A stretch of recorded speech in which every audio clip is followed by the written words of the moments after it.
Now, a 10-foot statue of an old lady has popped up overnight, mystifying people living and working on a street in Bristol city centre. Yeah, it appeared yesterday morning and our reporter Pam Caulfield has been investigating. Pam, have you got to the bottom of this?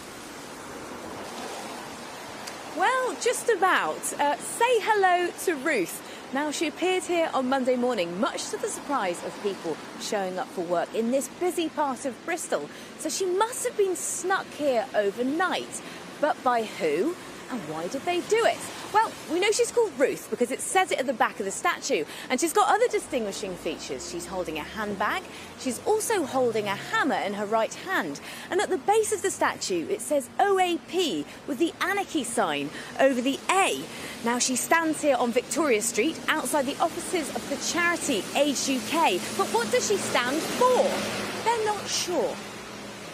We were confused at first. It was amazing to see this sculpture outside of your office. You don't see that every day. We didn't know who it was, why it was there, was it meant for us? And she seems to be just really feisty and engaging and interesting and full of life, which I think is such a great thing to show older people as.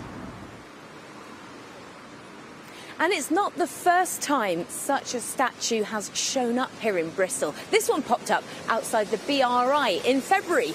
Looks very similar, doesn't it? That's because it is the same artist. He wants to be anonymous, but says that Ruth was a dear friend to him who he met in a care home.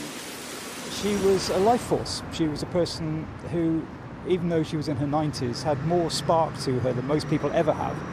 And I adored her, and I painted her portrait. And sadly, I wasn't around. I was out of the country when she died, and I missed her funeral. And I wanted to do something as a way of saying thank you to her, and as a tribute to her and all the other people like her who contribute so much and are so unheard of. They are cared for brilliantly in care homes, perhaps, but we overlook them.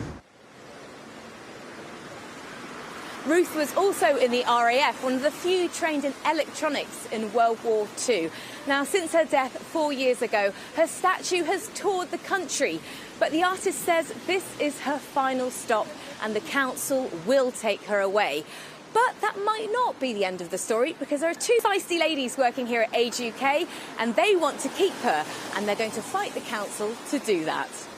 OK, well, that's interesting to hear. Thank you to Pam, and indeed to Ruth in the centre of Bristol. Art that makes you think can only be a good thing. Let's get the weather now then, and Ian's up on the roof.